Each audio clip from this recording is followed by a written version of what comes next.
Welcome into Red River North. I had Randy Heights, Dave Myrick, and Randy Heights. There we go. I see Randy. Trying to get him on. Come on. Little technical difficulties. Well, we're going to talk OU football, I promise, and SEC football as soon as I get Randy on the show here. Not quite sure what's going on. This will work. Yep. Randy? Yeah. Where are you? Good question. Can you hear me?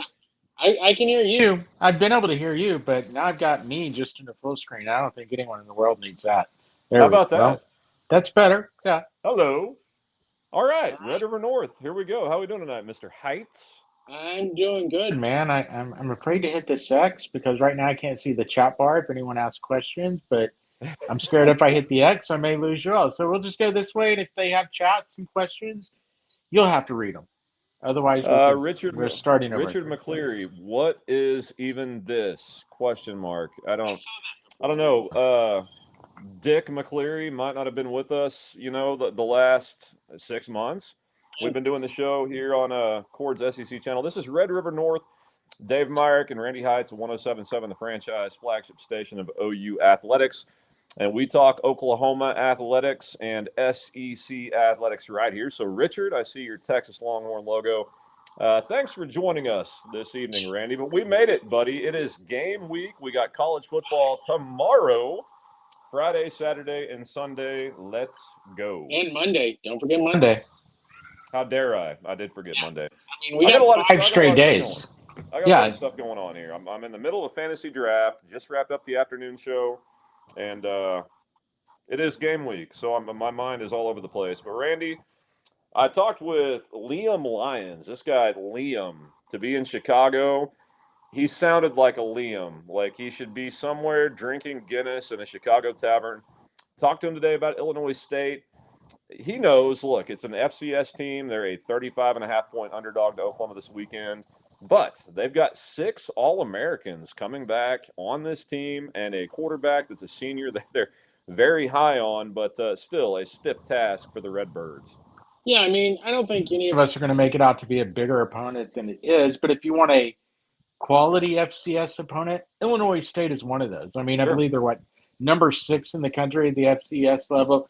It's kind of that good testing ground for, Ben Arbuckle with his offense in the first year. Yeah, I know Mateer's been through it, but gets the rest of the guys' feet wet. And you can say, why don't they play a better opponent in week 1?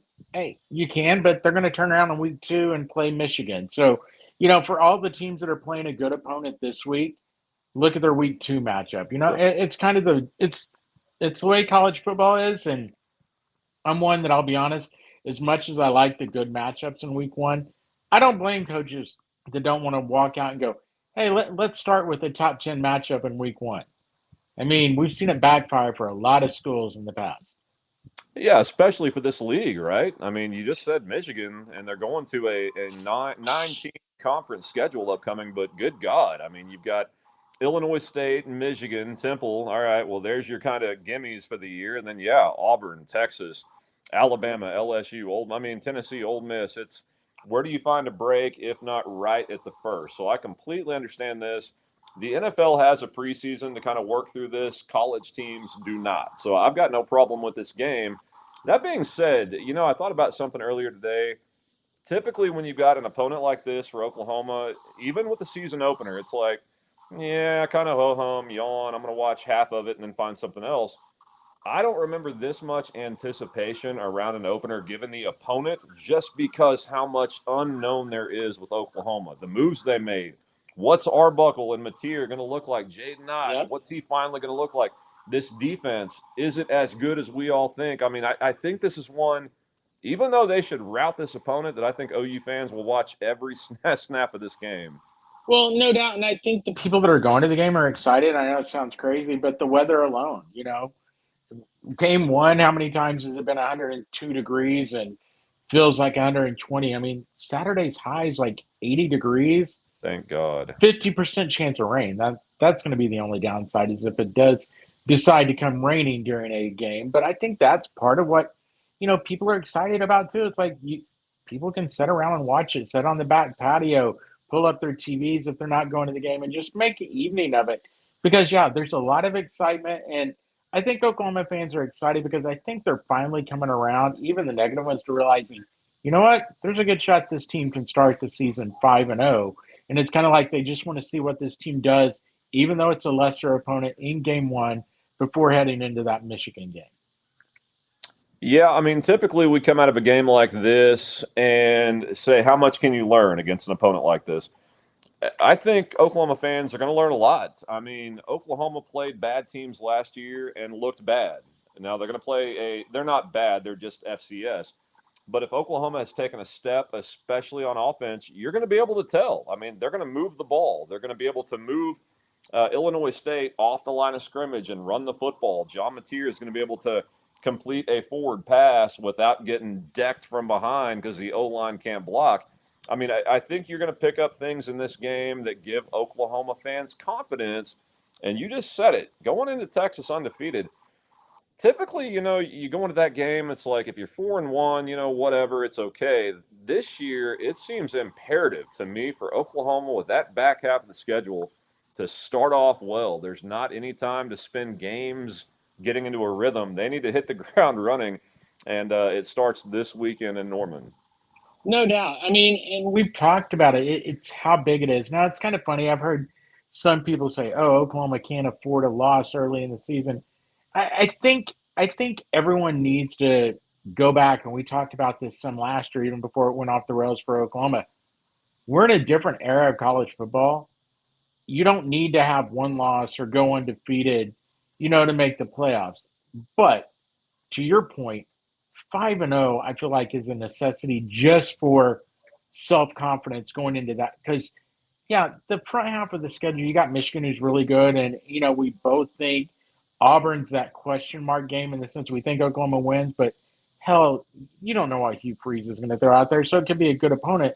But you want to go 5-0 because that back half, the final 7 games of the schedule, it's a gauntlet. So to have those 5 wins in the bag, and then you're looking like, hey, we go win 4 games down this final 7, it's a playoff team, and I think that's the reason 5-0 is so important to start the season because otherwise you got to start finding a 5th game to win in that back half, which they could, but going in, it's going to be a difficult task. Yeah, no, I agree, and you're right. Typically, you look at non-con, especially the first 5 games, you lose one. You'd almost rather do that, than one later on in the season, have time to recover. But that just doesn't exist for Oklahoma this year because it's not just the schedule. There's so much unknown and so much, people are like half in, half out because of what we talked about. We think the talent's there to win, but they have also seen what we have seen with this coaching staff and it hasn't been very consistent. So you start to lose home games early on this season. I don't like the way that sets up for Oklahoma, both in the building and with the fan base, confidence, none of that. So yeah, I agree. Going into Texas 5-0 this year is imperative. No matter what happens in that game, that gives yourself a fighting chance down the stretch to win 1 or 2 games that nobody's expecting you to do. Take care of the games you're expected to win. And that puts you right there at the doorstep. And we're going to talk expectations here in a minute, Randy. But look, man, with this schedule and talent they've got, I go through the 2 deep and the quarterback and all that stuff. I don't see any reason for this team not to, at the very least, when LSU comes in Norman, the last game of the year, to be fighting for a spot in the SEC championship. I just don't. I don't see any excuses, barring injury, for a lot of people to get there. What this team reminds me a lot of this year is last year's Ole Miss team. Have expectations. You want to do things, but if you're 9-3 and you're there at the end, you're in that conversation for a lot of different areas. The last week you may be out of the SEC title game, but guess what? You're still in that conversation for a playoff spot. And I think between those two things, that's where you want to be. You want to be in that last week Whether it's okay, fine, Alabama went on a run and Texas went on a run and they each have two losses going to the final week. It would take a miracle, like you need to win and then one of those two lose, that's the type of conversation I think you're okay being in. I don't think it's a disappointment if you go into the last week and, you know, you need that type of help. If, you're saying you need to be in the position where, hey, all you got to do is win this game and you're in, that's so tough when you look at the rest of the SEC because I think there's going to be a log jam at the top with teams like Texas, Alabama, Georgia. Just as long as you can be in that conversation, that's where you want to be in that last week with LSU, where maybe it's, hey, winner of LSU and Oklahoma, they may need a little help in that last week, but they go into the title game if, those things happen. Yeah, I mean, to me, that's the only way this is considered a good season. I look at the moves Oklahoma made in the offseason. These guys weren't brought in to build things down the road. They were brought in to win and win now. That was Oklahoma pushing their chips in the middle of the table, saying, all right, Brent, we got your back for one more year. We're taking away all the excuses you might have had. Here's one of the best quarterbacks in the country coming in for the portal. Here's one of the best running backs. We got you the best OC. You've got a great defense. Go get it. And we'll see. I do see some chat filling up here. Richard McCleary just having fun with you guys. Thank you for being here. Josh Manning, Dave posted a video while driving in the school zone yesterday. Josh, come on, that's an exaggeration. I was also speeding while I took it too. Everybody drive careful. That's my refresher. Here's a good question. Richard McCleary, was it surprising for you guys? BV talking about when he first took over as head coach, mentioned GPA, off the field issues, basically why it's taken a while to rebuild the team.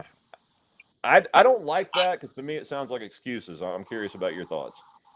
Put it this way, I would not like that if that was year one. You know how we always talk about Bob Stoops said no excuses.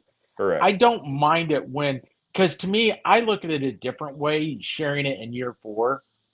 Because did we hear any of that in year one, year two, year three? No. No, none of that. To me, I think I look at it. I'm going to be one that, being honest, I look at it as opposite.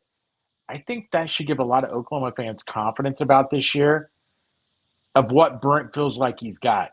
He was able to go, you know what? I didn't want to ever throw out an excuse in those first 3 years, but we're here. We're going to be doing what you want us to do this year.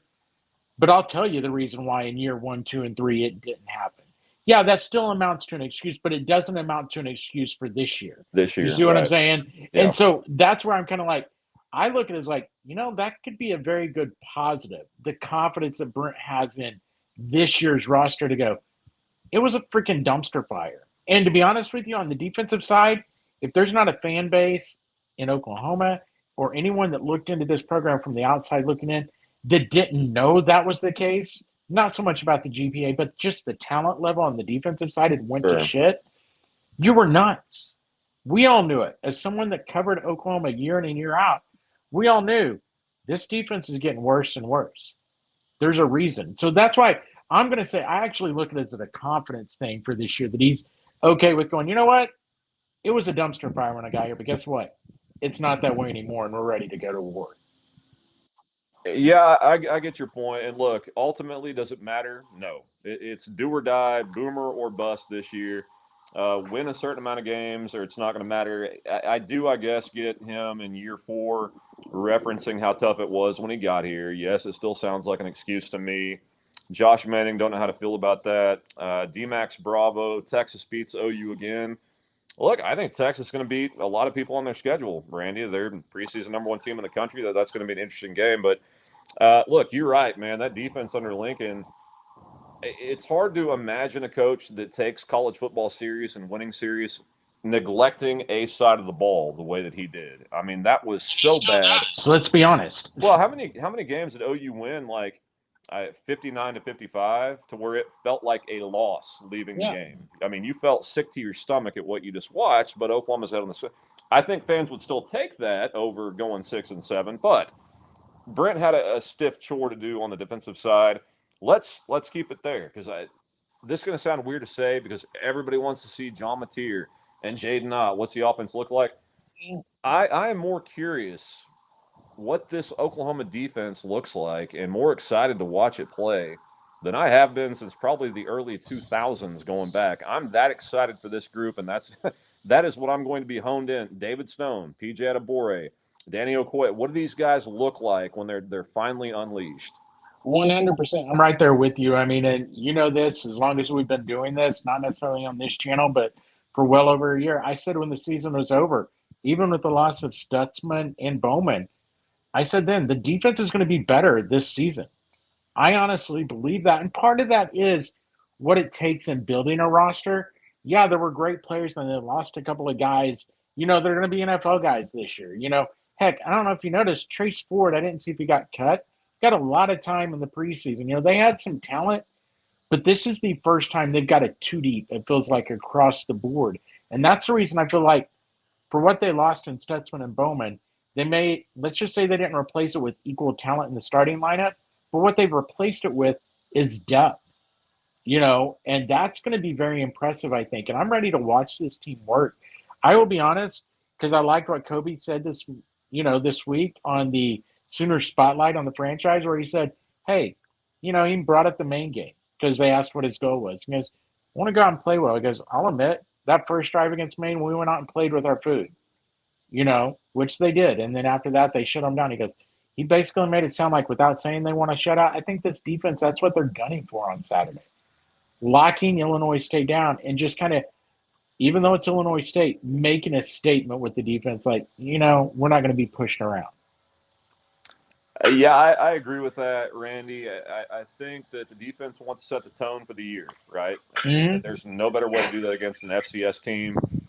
Maine, yeah, they came right in, punched OU in the mouth last year, and that was after some pretty embarrassing football and losses where I thought being in the stadium that day, you could feel the fans start to shake their heads. I mean, pretty much throwing their hands up when Maine got that touchdown. I thought it was impressive the way the defense regrouped, the team regrouped, because it could have gone downhill Oh, fast yeah. at that point. And that's kind of been building to this year on how that side of the ball is going to look. They do have to replace the leadership of Stutzman, both on and off the field. That will be something that somebody has to emerge in his place. Richard, Rolando Jenkins, can we talk about which QB is the most goonable?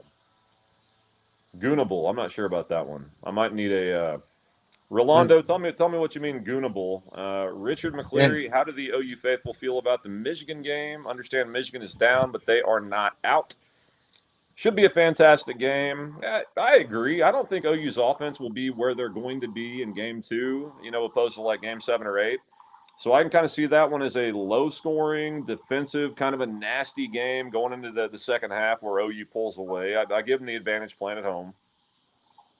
no, I think you're right. And I think this team is, I don't know, the Michigan, I've been very confident about it all year long. That's why I say, I mean, we had the question, you know, a couple of weeks ago, who has a better chance to go undefeated into Dallas?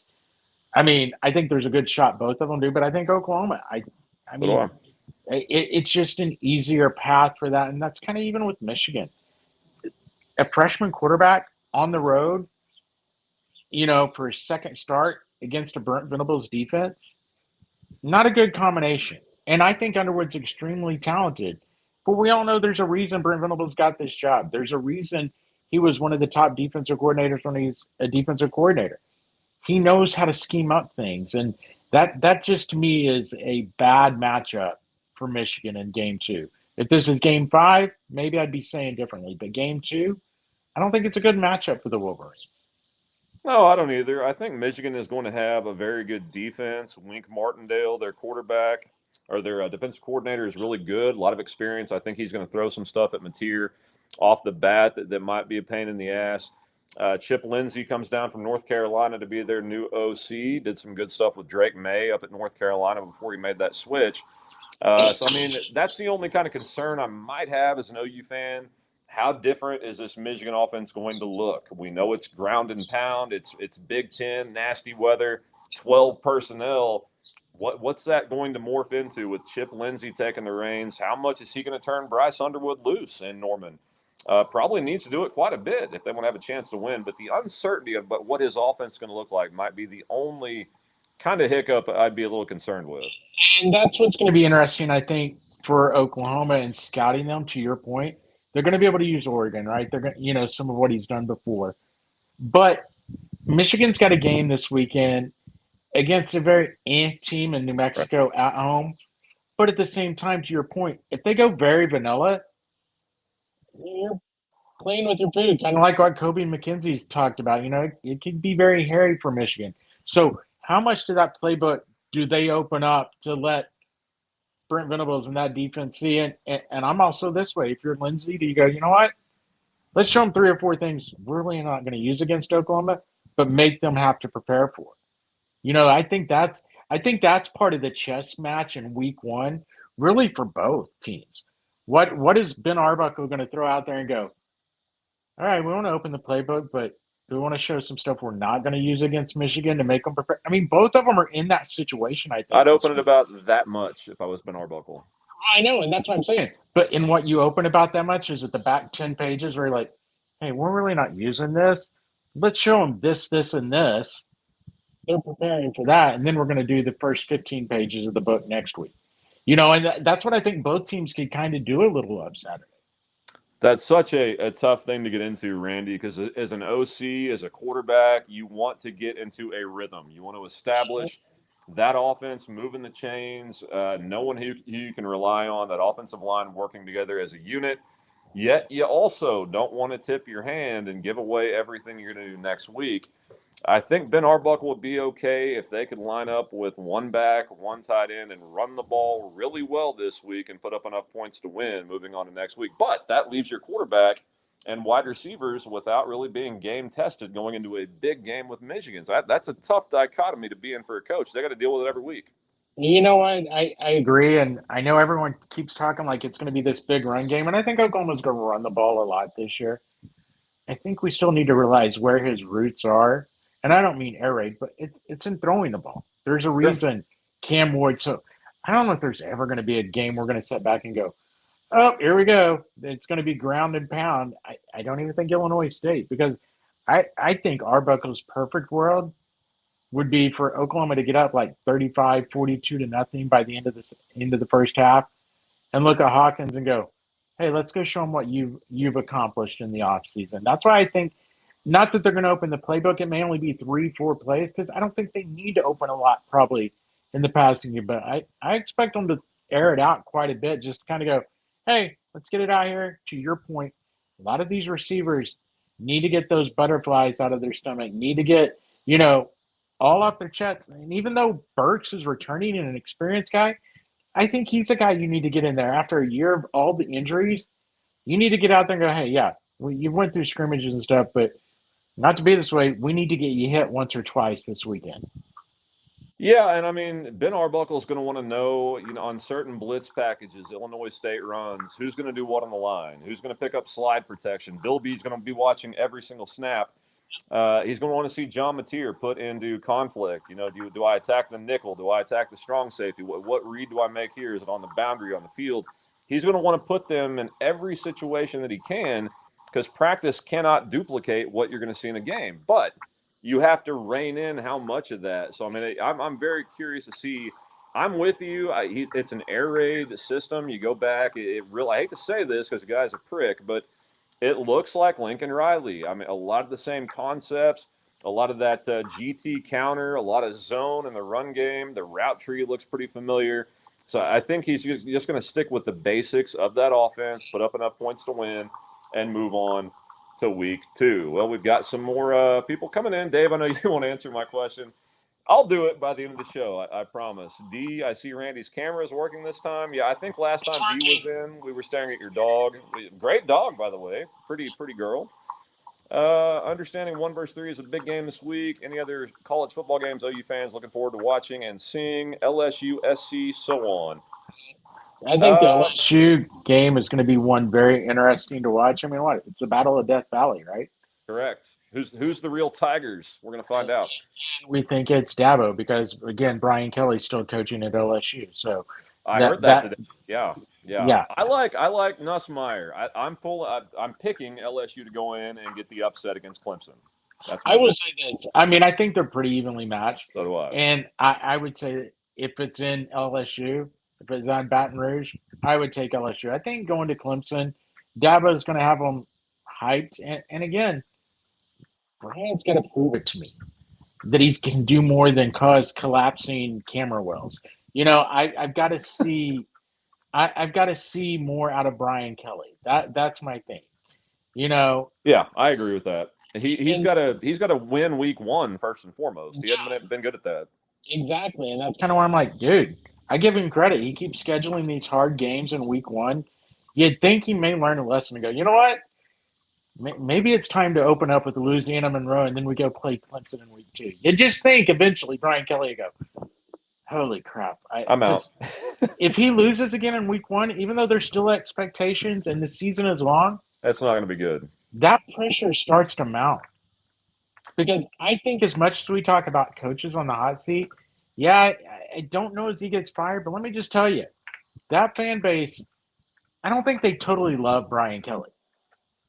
I think it's kind of a 50-50. You have to love like the end result, which is playing pretty good football and finishing top 10, top 15, but they don't like being embarrassed every early season with Bray. He's got to get over that hump.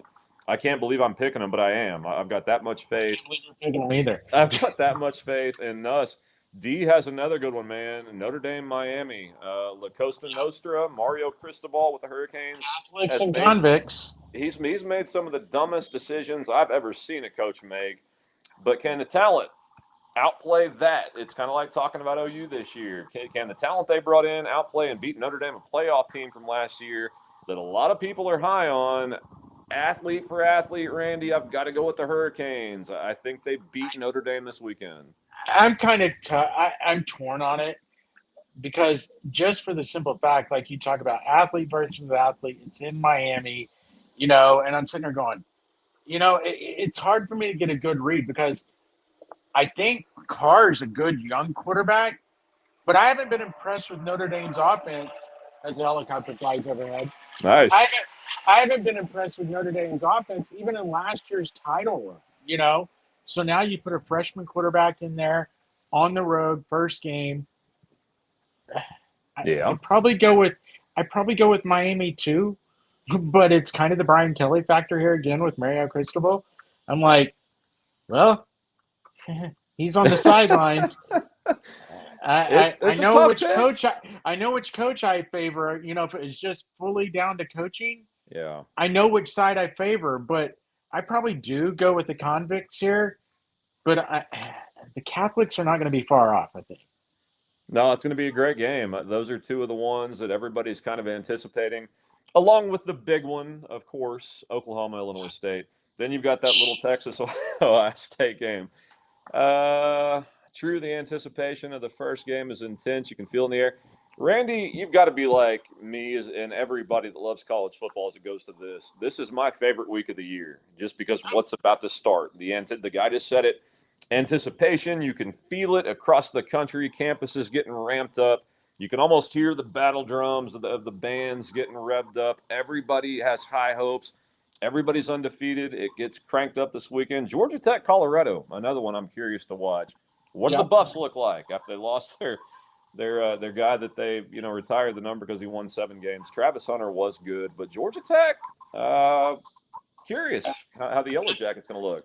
No doubt. I thought it started last week. I mean, to be honest, week one games and 0 week, I thought there were some pretty good games just to give you that taste. And it's a great Appetite. it's a great lead into this. And I'm with you that Georgia Tech Colorado game. I mean, I will say this much. I was wondering what Dion would do because he got that young quarterback to commit last year and everything. I like Caden Slater. I Yeah, was kind of when they announced he was a starter, I'm like, you know what? Not to be this yeah, way. Not that Dion doesn't want to win. I was like, oh yeah, Dion's in it for real this year. I yeah. mean, kid's gone. He wants to prove that it was more than his son and Travis Hunter. He went with Slater. And I think that's the right move. I think that's going to be a fun game to watch. And I'll say this much: Georgia Tech's kind of my sleeper college football playoff team. Hell yes. If they win week one.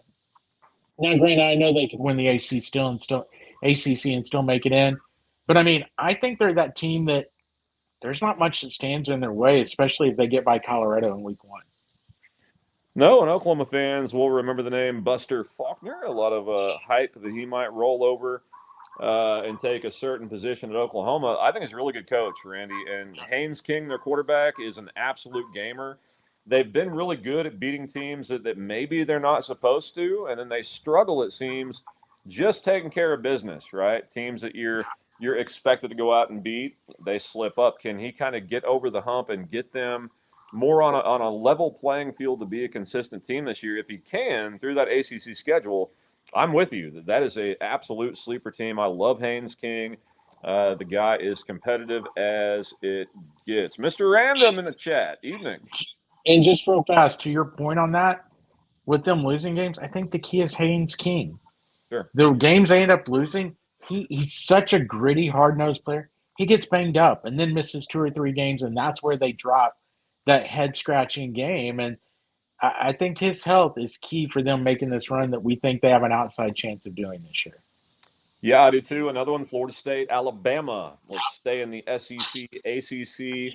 Oh, Mike Norvell. Yeah, I just, man, as I told the boys earlier, I'm just not sold on Kalen DeBoer, Alabama. It's got nothing to do with him. I don't think it's a good fit. I don't see him doing well at Alabama. 100%. I'm 100% with you on that. I said when they hire him, it's a 2-year run.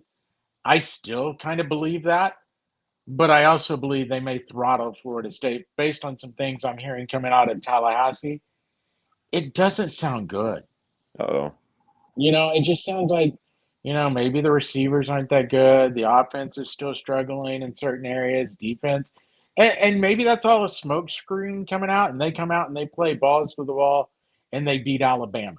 But I'm just not sure. I think what happened to them last year, even though we're in the era with the portal and everything else like that, Dave, it's hard to recover when you go out and lay the turd that Florida State did last year and Oh, expect to come back and have the bounce back because you're having to bring in a lot of new guys, and that works for some people, but how do they mesh? How do they meld together? How do they form a team? I don't know if in week one they formed that team yet. yeah, and I'm not sold on Norvell. I know he had a good 10-win season. He also had a very good quarterback with Jordan Travis. I think that was a catalyst to that. Without Travis, it's been a disaster. I don't really see that getting better. I say I'm not sold on Kalen DeBoer. I think Alabama wins the game and wins handily in Tuscaloosa. Sorry, Gavin Sawchuk. Mr. Random, that's a good point. Itchy to see OU run out of the tunnel. Randy, the mood for Oklahoma fans right now, say opposed to that late December afternoon when they lost against Navy, watching their team walk off the field with a losing season. You just lost to a service academy, which should never happen if you're Oklahoma, by the way. That's not disrespectful. Complete opposite. Those guys at Navy are there for something a lot more important than football. If you're at Oklahoma to play football, that's what you do. So you should never lose. They did. Bad sign. But where I'm going with that, the mood then was not good. There was not a lot of anticipation for this year. There wasn't a lot of hope and optimism to what was going to happen. Jackson Arnold out the door. Now you look at it going in, you got national people saying Oklahoma might make the playoffs. You got fans saying we can't wait. Season tickets sold out again. Kind of the would it be a 360 or 180? Yeah, the 360, one you'd be back. I almost did back the where you same thing when started. you were talking. Yeah, The I was 180 thinking that. the 180 they pulled to get here to get people optimistic. You got to give it up to the administration. Now it's just up to the Brent to win. To be honest, I mean, it's part of Brent and Elms what has done it, and that's we brought it up. The portal. When you make the splash that Oklahoma does in the portal, whether it's Mateer, Ott, Marvin Jones, going out and getting some of those key places, even offensive lineman Simmons coming in, they made some splashes, and people can make jokes, about they went and got this guy and that guy from like an FCS school. Yeah, okay, great, fine. How many of those guys are going to be major contributors? And one of them is a freaking kicker. Yeah. My God, the guy that made the winning kick for Hawaii on Saturday learned to kick off YouTube. I'm not. YouTuber. I'm not Legend. trying. I'm not trying to make light of kickers because it's hard, but it's a fucking kicker. Look, we're always on the radio when we're talking about this. We don't get to do this, like say that's a bunch of bullshit or this and that. So we take advantage on here. Mr. Random, Saban returns to Bama in 26. If the wheels fall off in Norman, maybe Saban dresses in a different crimson. You know what's funny about that, dude? I actually heard some chatter about that like 2 months ago that Nick Saban, if the OU job opened up, apparently told some people that would be one of the only jobs in America he would consider coming back and being a coach. Look, I mean, 0% Saban does this, right? I think 0% he gets back in coaching. I Sure. kind of think he's one of those guys. But I could see that being that type of job for him. I mean, let's be honest, regardless, and I know we got a lot of Texas fans out there, Oklahoma is one of the premier bloods in the country. Yeah. And if they just had 4 bad years under Brent Venables, down years, and plus the bitch out west his last 2 years at Oklahoma, being very subpar. So a 6 year subpar run for this program, I could see Saban with that type of ego going, oh, let's see, I've got a feather in my cap that I went and won a national title at LSU. I went into Alabama, again, maybe the premier blue blood in college football, right? No doubt. I turned them into the mecca of college football once again. What's another program I could do that with? Oklahoma. I mean, I think we all know this. Oklahoma and Alabama mirror each other as far as historical programs. Yeah. They mirror each other. So, again, saying this truthfully, I think there's 0% chance that would even happen. But if But you want to go to the ego side right. for Saban, I could see where that would be the one job if he thought about wanting to come back. Oklahoma would be that type of job. No offense to Texas. I think there's a reason he never took it. I don't think that's that type of job for him. He wants to have the ego boost also because the difference with the donors at Texas, I don't think he wants to deal with that. He wants to be able to go in where he controls the donors. And let me tell you, he controlled the donors at Alabama. I think he Yeah. would control the donors at Oklahoma. I Yeah. don't think he He would did. control the donors at like Texas. That's one reason he never went Now, that direction. now he might, just because of what he is. He's a king of college football, and he could probably cock swing in there and tell them what's what. Now you can go back like 5, 6 years ago, yeah, when that close, but yeah, I don't know. I'm with you. I don't think there's zero chance that he gets back in coaching. But the point is, Oklahoma is a job I think he would consider if he were to. Dave and Randy, do you guys have a favorite OU football player over the last 15 years? Easy, man. Easy for me. Baker Mayfield is not only one of the best and my favorite players at Oklahoma, but one of my favorite players ever. What the guy meant to the program, not only playing, winning the Heisman Trophy, being a #1 pick, but I guess you had to see the program week in, week out to kind of get what he meant. He led the entire team, even the defense, everybody as a quarterback. They all rallied behind everything the guy said and did. I've never seen really a leader like that in my lifetime. Not to mention the fact he was insanely talented. The story, the walk on, getting to Oklahoma, nobody knows it. Walks up to Bob Stoops to say, "I'm here to play quarterback," and the rest is history. But for me, Baker Mayfield, no doubt. Baker's there for me. Me, but I'll go different just to be different. And that's probably Kyler Murray because I think he's the last of that breed. And what people may wonder, what are you talking about?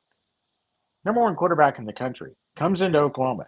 I don't think we'll ever see what he did again, and that's be as elite athlete as he was when he came into Oklahoma and willing to set behind Yeah. Baker Mayfield for a year, stayed at Oklahoma, waited his time, starter. He went and won the Heisman, and he also did it on the diamond. I mean, that's kind of the thing I like about Kyler and I respect because I don't know if in this day and age at any school in the country Hmm. we're going to see a Kyler Murray set behind Baker Mayfield when he knows, hey, I can go make a lot of money and I can go to Texas, I can go to Ohio State and be the starter from day one. Yeah, that day is over with. We'll never see that again. A lot is because why the rules have changed and how. But we got an interesting comment in here. Uh, Tage, OU has no depth. I vehemently disagree. I think the defense, the front four, the front eight with Oklahoma and their backups are pretty much the best in the SEC, at least going into this year. The secondary is outstanding. Coach Brandon Hall. Linebacker core's deep. Linebackers core's deep. Coach Brandon Hall has done an outstanding job with the safeties. Offensive line runs 9-10 deep now. That's why nobody can really name the starting five because you had 9 to choose from, whereas last year you had 6 or 7. Wide receiving core is very deep. They are improving. I'll give him that. But I don't agree with that at all, that OU has no depth. No, I mean, And the quarterback position, I feel like it's too deep. I mean, It is. Michael, I mean, that's why I say that's why going back to when we started this whole thing about Brent's comments about great GPA and all that stuff. Yeah, we can say it's an excuse, but that's why I feel like no, it's more of a confidence he has about this team. Like, hey, this is where I was. This is what we got now. Yeah, there We're was ready to go run the house. somebody earlier that said he didn't think Brent was confident for this year. Let me see if I can find that. I well, don't think he has a lot of confidence going into this year. That's again, I disagree. I think Brent is very confident, basically because OU has taken away the excuses. right. Well, and again, that's the reason I say his confidence because he could have dropped that excuse last year when Dave. We all knew going into the year. I'm not sure what a lot of people thought. Okay, things work out, and stuff. But we all saw the shortcomings. If you want to drop a bomb like that as an excuse, you do it last year. Yeah, That's why I take that. I've been saying I take it as a confidence thing. Like yeah, that they're here. He feels like it. They're here, and I think this coaching staff feels that way. Listen to how they've talked and all the availabilities this year during fall camp. That it's a different tone. You know, I mean, and look at the Tootie. He put Fasusi in there. Bill B. Last year they would have never done that. That's a confidence thing. Good comment here. Best in the SEC going into this year based on what? Texas sucked at running the ball versus elite fronts and ran for 200 yards on y'all last year, and you lost your best backer. I'll answer that. Last year, Oklahoma had zero offense. In fact, it was worse than that. They would give the opposing team the ball opposed to going 3-and-out and punting. They did that their share too, but that defense was on the field for the entire game. And it's based on having a rotation in the front four where you've got a returning freshman All-American, you've got the second leading sack guy in the SEC in R. Mason Thomas that came back to go with Grayson Halton, David Stone, a 5-star, and PJ Adebawore, another 5-star. I mean, they've got athletes and guys up there in the front, but the proven commodities is where I go. Demonic Williams, Grayson Halton, Jaden Jackson, and David Stone being expected to take a step from last year. That interior front four, I'll put up against anybody, and the outside depth is even better. So that's why we're saying, I think he'll be good, one of the best, but the best. I get what you're saying. Look, we got to see it, dude. I mean, I can sit here and go through all the names and what I think they're going to do. I have to see it the same as everybody else, but I do think it's one of the best lines in the country. Well, and here's the thing: it's not Just us saying it. Right. I mean, Nationally, David Pollock said it. Phil Still, and I've said this forever. Phil Still is To me, there's a reason media members call it the Bible of college football. It's the most respected preseason magazine. When he was on 2 weeks ago, called Oklahoma the best defense in the SEC, the best defensive line in the SEC. He's a guy that does this for a living, and I don't mean like preseason magazine, makes money betting. Right. And so He's one out there throwing it out there. So don't take the word of like Dave and myself. Take the word of national people that this defense is really damn good. It's one of the fine if you want to say not the best, top 2 in the SEC, top 3 in the SEC. Which if you're top 2 or 3 in the SEC, guess what? You're one of the best in the country. Yeah, and I'm really curious to see. They were good last year. They had lapses in games that has been a problem for 3 years under Brent, but it's slowly gotten better and better. But last year, look, man, I mean, that offense was so inept and just the thing that took the field when the defense wasn't on it. I felt sorry for the defense every single game. This year, they are going to have an offense. I can sit here and say I think the defense will be better. I can tell you I know the offense will be better because it's impossible to be worse. So that's going to do nothing but help the defense. When those guys aren't on the field 80% of a game, you just get to stop, punt the ball, you sit down, your offense by that point is on their third play, 3-and-out, you're back out there. That's not going to happen. Randy, and plus the score dictates what a defense can and can't do. Last year they're behind an entire second half. This year with an offense that hopefully puts up points. And you can turn those edge guys loose. That's what we didn't get to see a whole lot of last year. And that's why I think this defense takes a step from good to elite. well, and I think It's easy as well. I mean, because he brings up the Texas game, right? Texas rushed for that many yards against Oklahoma and that defense. But also, I think it's really easy to forget what happened for a quarter and a half of that game. To your Sure. point, if Oklahoma had any offense, I'm not saying Oklahoma wins the game, but do we think Texas is probably rushing for 200 yards? Probably not, because they're having to throw the ball more. If OU had any form of offense, Right. Texas could have easily been down 17-0 before they even got off the field, at halftime. And that's to your point, no backup for that defense. They hit a wall finally after playing. I go back and I've watched some of that game. I think they played 22 minutes of the 30 minutes Oh man. in the first half. Yikes. You're dead in The the water, and also, even if you're not totally exhausted as a defense, you're out there busting your ass playing 22 minutes of 30 minutes.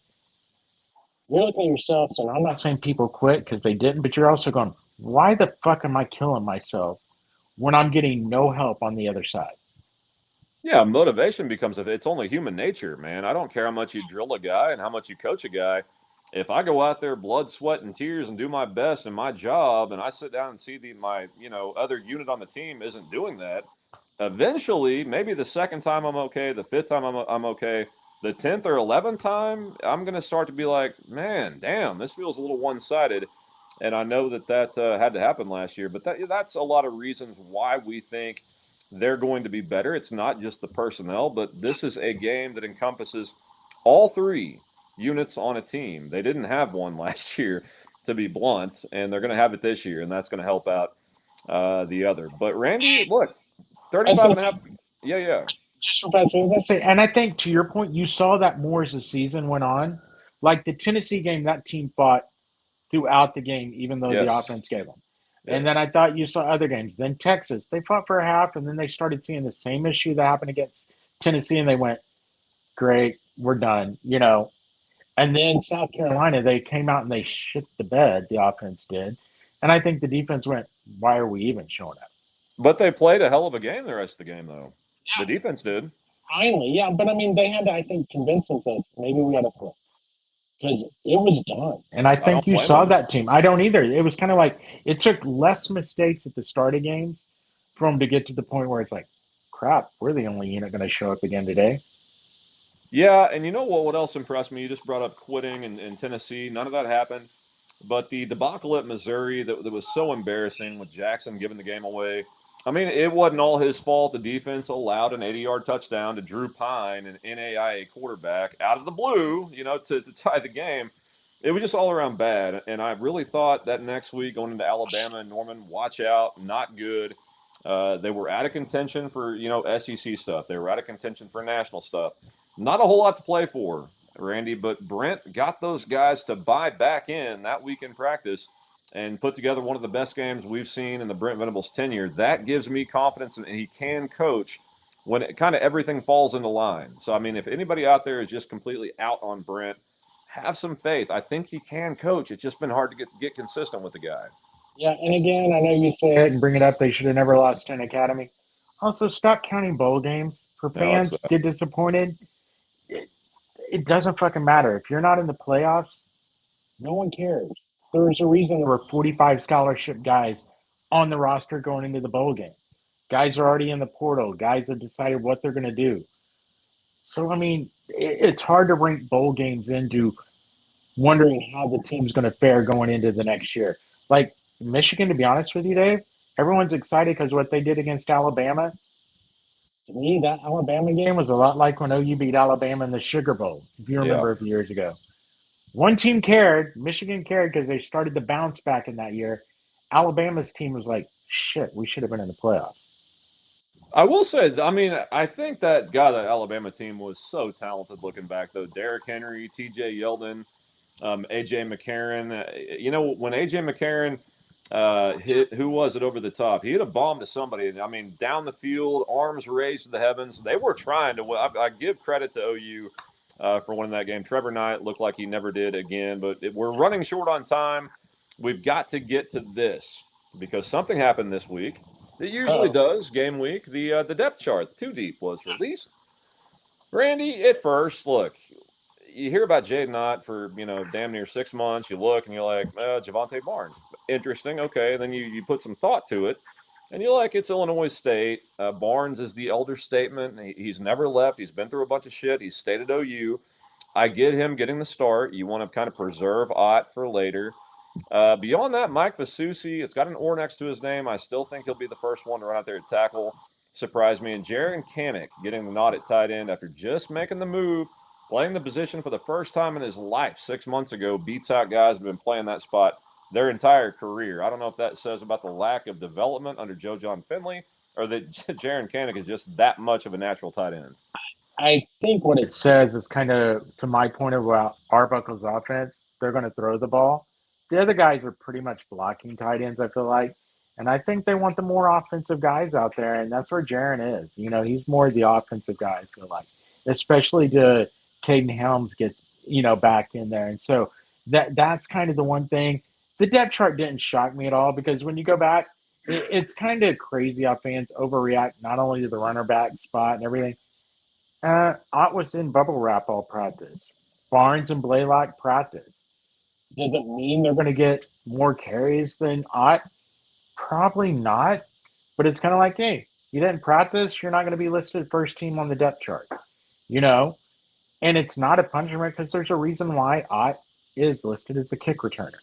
You know? I don't like That's that, kind of by going to the be way. it. I don't like that. I wonder. I don't necessarily either. No. But I wonder if in the long run that's what it'll be, or but because I mean, do you really want to throw him out there on kickoffs? We talked about this. I don't put in my high skill level guys out there. I love Yep. Blaylock being out there. I think he's Correct. going to play every game. People think he's going to redshirt. No. He's going to play every game because he's going to be a kick returner. Yeah. You know, and I just like we've talked about before, and I know he's not listed there, but people brought up because Deion Burks returned punts last year. Oh, I wouldn't That's the like reason that. that's the reason I wouldn't put him back there. That's the reason No. Satania is back there. Not that he's not an important piece to this, but at the same thing, it's like, hey, you got to be there. You got to keep those guys safe. If you're going to put them in bubble wrap in practice, why are you putting them out there in special teams? Yeah, I heard Brent say today he's looking for ways to get the ball, in the explosive playmaker's hand. I tweeted, hand it off to him or throw it to him out of the backfield. Don't risk it on something as minuscule as special teams. I know that's not special teams is part of the game. It's one of three, but you got like Sategna that was an all SEC returner. You got Blaylock, who's a burner. You've got guys. I said last week, it's not expendable, but it's not your top flight first team guys you're going to rely on to get you to maybe a conference championship down the road. I don't like that. We'll see what happens. Boy, these two are going back and forth. I love it. OU Texas, let's go. Mr. Random and Frightening Truth are getting after each other. My issue is that there's potential. You could have the best D-line in the SEC, but just saying you do, there really isn't much evidence to support it. I disagree. I think there's a lot of evidence. Talent and no evidence at all. Yeah, I mean, to the guy's point, we haven't seen it yet. We'll find out Saturday. Yeah, but it's like we've seen enough of them. We've seen the Jaden Jackson, freshman All-American, Williams, really good defensive lineman. R. Mason Thomas, second-round draft pick, probably a first-round draft pick. Going into the season, projected second round, probably first-round draft pick. I mean, right. Marvin Jones Jr., I think he's going to be a fourth-round type guy. NFL guys across that front. That's all you need to know. I mean, and that goes back to an SEC defensive line. Well, there's two names. There's two names you didn't name that if they take steps, they're two 5-star guys, PJ Adebore and David Stone. If they take steps, those are first-day NFL draft picks. That's what they are. And if they can kind of bolster everybody he just talked about, Grayson Halton's, that's why we can sit here and talk about 8, 9 guys up there to legit make a difference in the game. You haven't been able to do that with an Oklahoma defensive front in, 20 years maybe, 15 years. I mean, and I'll be honest, it's kind of that way across the board. It's the same thing in Texas. They have some shortcomings in their lines, and everything. You sit here and go, okay, got some guys, but you're also replacing a lot, unproven. Sure. I mean, to be honest, there's a reason. If we can talk about games, I have Ohio State winning this week on the road in the Big House. Well, Texas only returns in the shoe. Texas only returns one starting offensive lineman from last year. Ding, ding, ding. And one of their guys, they were hoping to fill that void, out for the year with a knee injury. Right. And nothing against Arch Manning. I think he's a great quarterback and going to be really good. It's his first real start against a real opponent. Let's be real. And so it's kind of, that's why the first 2-3 weeks of college football season, especially in the era of the portal, it's so hard to judge teams because not only do you have some recruits coming in and meshing, you have these portal guys coming in. How does the team as a whole mesh? Yeah, and look, you got a lot of questions. I'm going to go the opposite. I took Texas, on the air multiple times this week. I got to stick with it. My reason is because Steve Sarkisian is an elite play caller, and Matt Patricia is now the DC at Ohio State. I think he's a joke. Without Bill Belichick, he has not showed anything to call a D. I'll take Sark in that matchup any day. I like what Manning can do, not just in the pocket, but on those boots, running the football for a mobile quarterback. I like Trey Wisner, C.J. Baxter. I think they've got enough to go in there and win. I think Ohio State is kind of ranked where they are based on what they did last year, which is what we're talking about. You should take everything from last year and throw it out the window. So I've got Texas winning that game. Plus Ohio State, it's kind of like Oklahoma has been, Michigan. It's not really a snake pit, even though there's a lot of people there. They don't really get that loud and crazy. Yeah, but people don't go there and win. I mean, there's a reason. You did. Yeah, but look at and Michigan the does. flag. Michigan does, but that's at least the thing for Ryan Day. We talk about elite play callers. Yeah. Outside of the Michigan game, Ryan Day is maybe the best play caller in the country. Could Him be. and Sark are up there, and that's. But I will say that's the reason why if people want to say Ohio State, they're going with a first-year starting quarterback. I Right. think that's the difference. Does the young quarterback making his first road start struggle, or does the young quarterback playing at home in a big game struggle? Well, I don't know. The Manning's got the genes and all that stuff. That look, I'm excited to watch that one. I'll probably watch every snap of that play Saturday morning. Just kind of see where Texas is, Ohio State is. We got a lot of football coming up. All right. Well, we're at the point now. I almost brought it up a little while ago. I'll do it now. Oklahoma sits 35.5-point favorite. According to the books out in Vegas, Randy, I got Oklahoma covering, man. Brent's tenure, he's done a lot of bad things. What he's done right is beat teams he should handily. Maine last year didn't get off to a good start, came back and stomped them. Temple last year at home, stomped them even though it looked bad at times. A bad Nebraska team went up there and stomped them in Lincoln. I've got Oklahoma covering this weekend. 100%. I'm right there with you. Yeah, I wasn't just joking when I said what Arbuckle wants. I think that's what we're going to see. Halftime, Arbuckle, Right. get your hat, get the clip. clipboard. Hawkins plays the second half. I mean, it's a good team in Illinois State, but they're just not big enough and strong enough and fast enough.